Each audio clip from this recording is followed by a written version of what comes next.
Hey there, and welcome to the Consultants Counsel podcast, a place for consulting industry guidance and best practice advisory.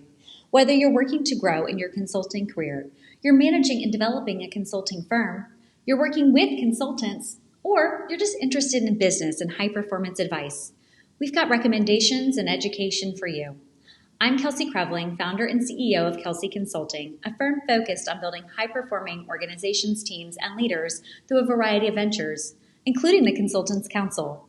I've spent my career at the intersection of technology and management consulting, working with organizations across the country to help solve their toughest challenges, while also supporting the growth and development of multiple consulting firms, helping them improve their long-term performance trajectory. In addition, I'm an entrepreneur across a few different industries, and I serve as a startup investor and advisor, promoting the ideas of other entrepreneurs as they work to gain traction in their industries. With so many people gearing up to launch their own businesses and establish their own consulting practices, I want to make available the advice and lessons others and I have learned along the way. This podcast is made possible by Kelsey Consulting. For more information, check out our site at theconsultantscounsel.com and KELSC.consulting. That's Kelsey.consulting. Today's episode is sponsored by Tori, a personal physical asset inventory capital manager. Head to inventory.capital to request your invitation because your inventory tells a story. And now, stay tuned for this episode's counseling because the consulting world is full of nuances. And the answer is always, it depends. What's possible? Do more. Hey y'all, I'm Kelsey Creveling and welcome to the Consultants Counsel podcast. Today I want to cover a subject matter that I think people intrinsically know about themselves, but maybe don't know how to describe it, or they've never really thought about their skill set in this way. But once you do, it can really make a fundamental difference in your career path, in the types of opportunities you pursue, in how you shape the projects and activities that you take on, and how you engage with clients and in your own work. So let's get into it. So what am I referring to? It's really the delineation in what you enjoy doing, and that will help you determine what types of projects and efforts you take on. So something that I've noticed and observed throughout my career is that there are people that are really great at leading other people. They enjoy it. They enjoy kind of surveying the landscape and seeing how other people function and what we need to do and how we need to get it done and making it happen. And that's awesome. We need those people. There's also people who really enjoy being deep subject matter experts in their realm and in their field of experience and forte. And those people do not always want to have to manage and lead others. Instead, they want to get really deep in their area of expertise in order to further that area. They like being a subject matter expert. They like being at the top of their game in that area. And as a result, they want to be able to do that without having to necessarily manage others in order to progress and grow in their career. So whether it be in a software company or in a consulting firm, we need both sets of these expertise. We need the people who want to really be subject matter experts, who want to excel in their craft and in their area of expertise, but who don't necessarily want to have to be responsible for managing the development of other people. And then we need the people who want to understand a specific area of expertise, but they want to support and grow other people, and they want that to be how they progress throughout their career. And we need to be able to offer pathways for both of those interests and skill sets because they're not the same. Early on in my career, I worked for a software company who did a lot of things right, but ultimately, in my personal opinion, is successful sometimes in spite of themselves. And one of the things that I really observed that I oftentimes grew frustrated with was they would promote people into people management roles just because they were really good at managing projects or being a technical subject matter expert. But yet that did not indicate a strength in actually managing people.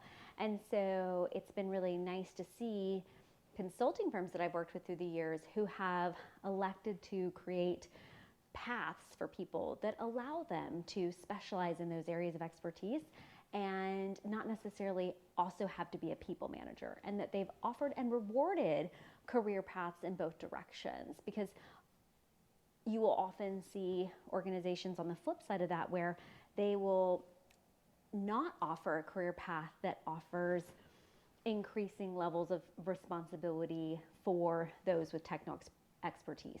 They'll just kind of keep them in, okay, you're a subject matter expert, you're an advisor, but they won't offer increasing levels of support and acclaim. And that's frustrating for people who really want to continue to progress in their career, but don't necessarily want to have to do it through the traditional path. So I love it when organizations take a yes and approach, and they're able to offer both of those paths. So as you look at your career, thinking about what is it that I really enjoy doing? Where am I best utilizing my skills? Do I want to be responsible for big teams and people and that path? Or do I really want to grow my expertise in a specific area of subject matter and get really great at that subject matter and be able to progress in that direction? And so knowing that about yourself will really set you up for success. Also, if you are one of those people who is a people manager and is responsible for other people's career growth, I think it's really critical then to be able to help your team members identify what are their skills and what do they enjoy doing and how do they want to grow their career, so that you can be on the lookout for opportunities within your organization for them that will give them that potential and the opportunity to try out kind of both paths to see, what's really best suited for them. And this doesn't mean that if you want to be a technical expert, somebody with a technical subject matter expertise, that you can't also find avenues and opportunities to manage people. There's certainly those paths that exist within different organizations, but it's just really a matter of understanding where you feel like your skill set is going to best be suited. Okay, so those are kind of the two big avenues that you may fall into. The other aspect that I think it's really important to know about yourself is where on the life cycle continuum of a business or an organization do you like to function?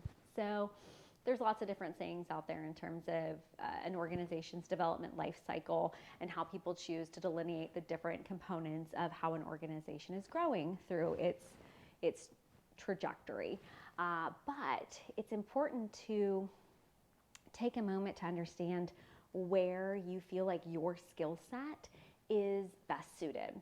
So, for example, for me, I love working with organizations at 0 to 1, right? So I enjoy building organizations, and that means going from complete concept, just the figment of an idea, and taking it and running with it and just blowing it out, figuring out all of the marketing, the sales, the product, the delivery, the launch plans, and the software technology, and the internal operations, and the team structure, right? I love taking just an idea and turning it into reality. I thoroughly thrive on being able to do that effectively, and that brings me great joy. However, where else in the life cycle do I enjoy working, and do I feel like my skill set is a match?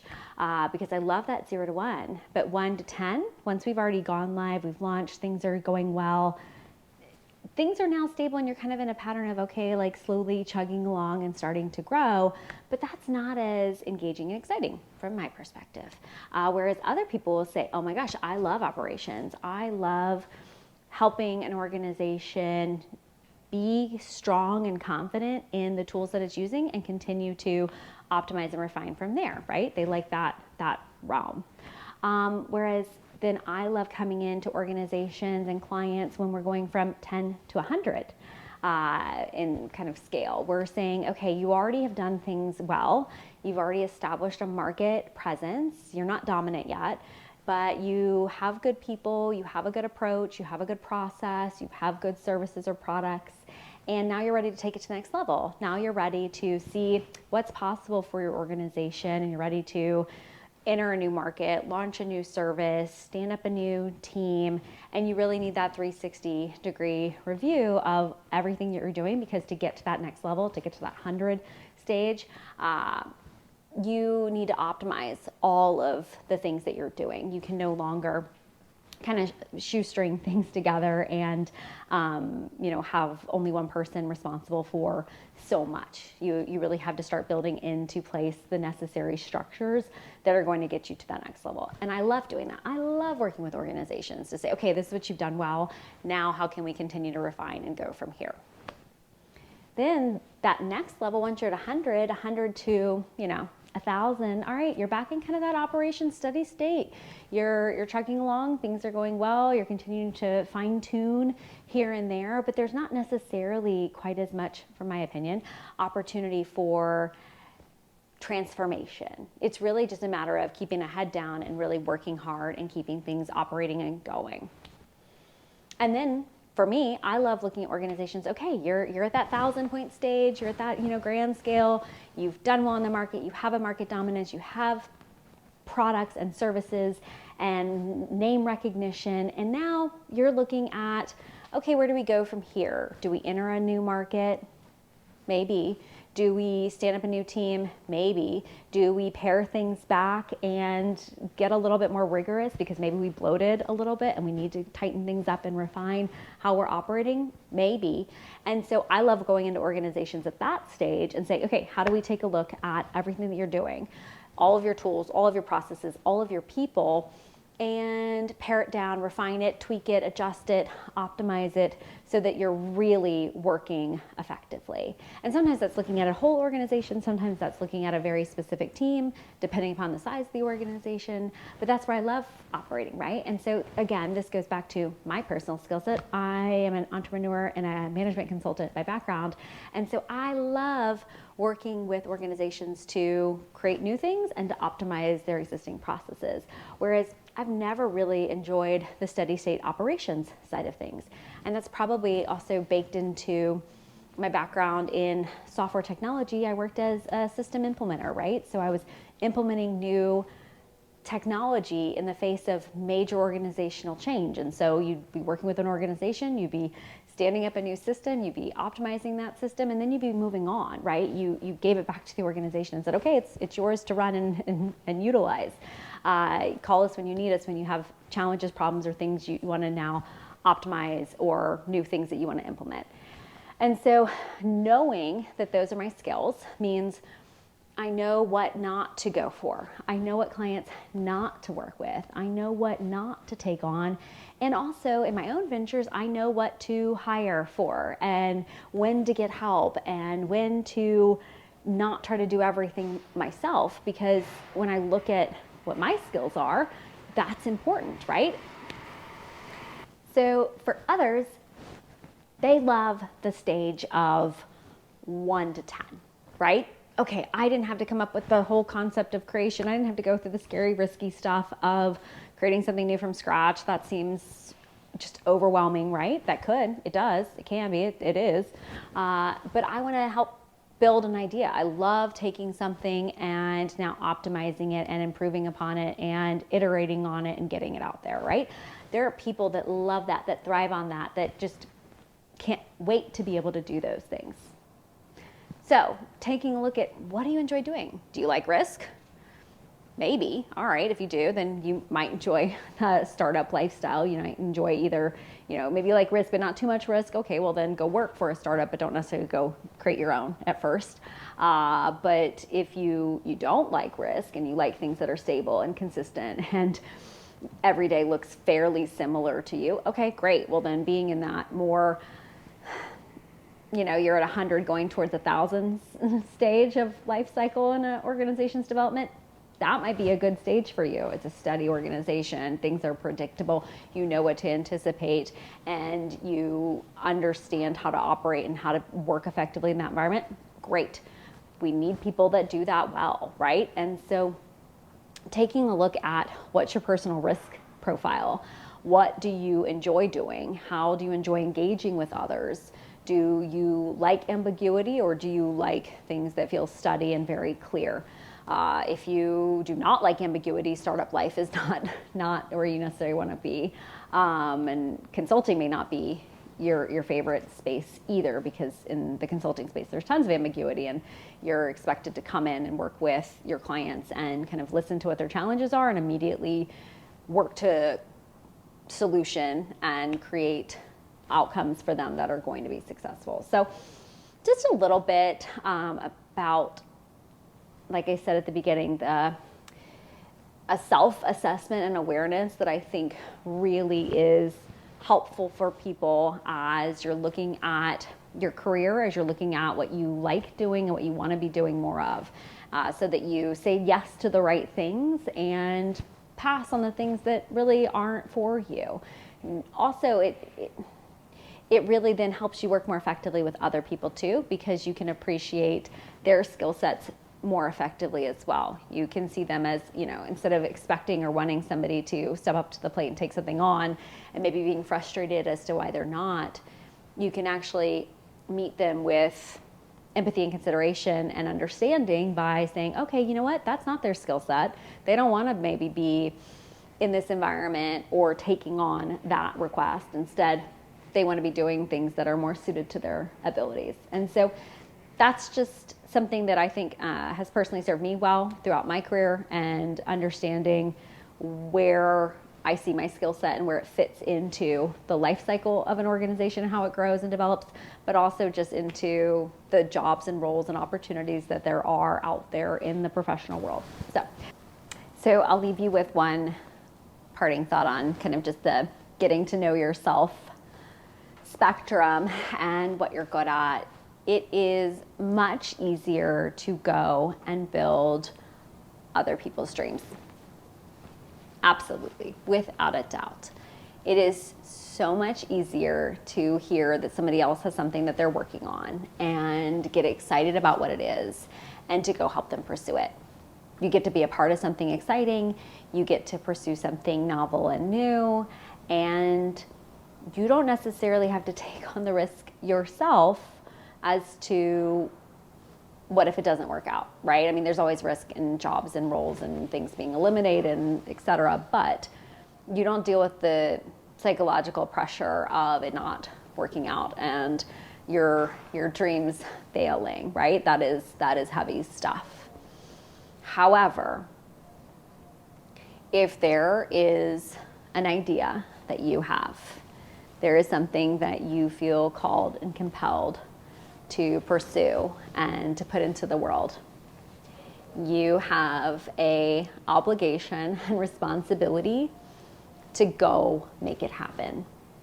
Not only to yourself, right? I mean, it is important that we fulfill the things that we feel called and compelled to do, but to everyone around you.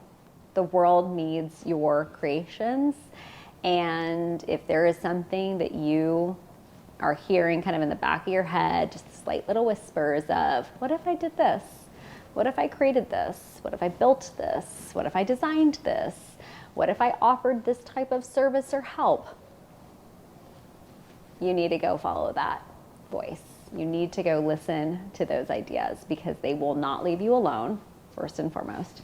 They will get louder and louder, and you will grow more and more frustrated in your current reality by ignoring them. So it is easier to go help other people build what their ideas are, because they decided they couldn't stop listening to what they were hearing and they had to go pursue it. But it is a very worthy path to go pursue your own dreams and build them and make them happen. And you'll be really happy when other people are willing to help you build them, right? But at the same time, you'll want to encourage them to also go and pursue their own when they're ready for it. And let's face it, it's a lot to go step out and just on your own and jump off the deep end and take an idea from conception to reality. It's not for everyone. You don't have to do it. And it doesn't have to be something big either, right? It can be just something very small that you've just decided, hey, I always wanted to offer just, a workshop on this subject matter, or I want to share my thoughts around this aspect of the world in this way, in this venue, right? It doesn't have to be anything big. But it's a lot of fun, and you're not going to be able to forget about it. And so go pursue it, despite the fact that it is challenging and uncomfortable and scary and has risk. But guess what? That's life. Life has risk. So take it, how you will. What kind of risk do you want to take on? I love the saying, pick your hard, right? Life is hard, so choose which version of it you want to be hard, right? Following your dreams is really tough and scary and hard, but living a life that is not in alignment with who you're supposed to be, also really difficult and hard and uncomfortable and painful. So take some time, if you feel called and compelled to just evaluate what are your skills, what do you enjoy doing, where do you want to be, what feels good to you, and then outline where in the life cycle of organizational development do you feel like you thrive, and then tune into any ideas that kind of come from that, anything that you feel like you're meant to be putting into the world. And if there is something, well, I will be the first to celebrate your idea and that you choose to pursue it.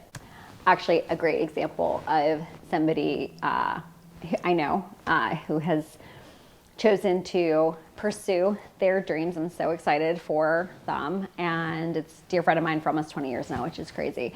But finance professional, she's actually been on the podcast. And she, this past summer, chose to depart from her full-time role and go out on her own. She's now consulting in the finance space, which is so exciting. But her family has always had a jewelry business. And she had the idea to have her own custom kind of edit for it with her own take on curation and specific pieces. And so this is from her new shop, Turquoise Tammy. It's really cool. I'll link her in the show notes, but really neat what she's doing. And it's something that she's always had an idea to do, always wanted to do, but never had the time to pursue. She's got 2 little ones. So it's really exciting to see what she's putting out into the world. And so I think the same goes for each and every one of us, that if there's something that we feel called and compelled to pursue, we have an obligation to go put it into the world, because you never know where it can take you. You never know what doors it's going to open, who you're going to meet, and what opportunities are going to present themselves as a result of you trusting that intuition and that desire and that kind of urge to pursue something new and different. So I hope that this is helpful as you take a look at how you want to map out what you pursue. And that's a wrap on this episode of the Consultants Counsel. Thank you so much for your interest and engagement. Let us know what you'd like to learn more about by writing in to info@theconsultantscouncil.com. Thanks to Kelsey Consulting for facilitating this podcast, and thanks to Tori for sponsoring this episode. To learn more about how Tori can manage your personal physical assets, head to inventory.capital. And with that, cheers and all my best. Have a great week. And remember, what's possible? Do more.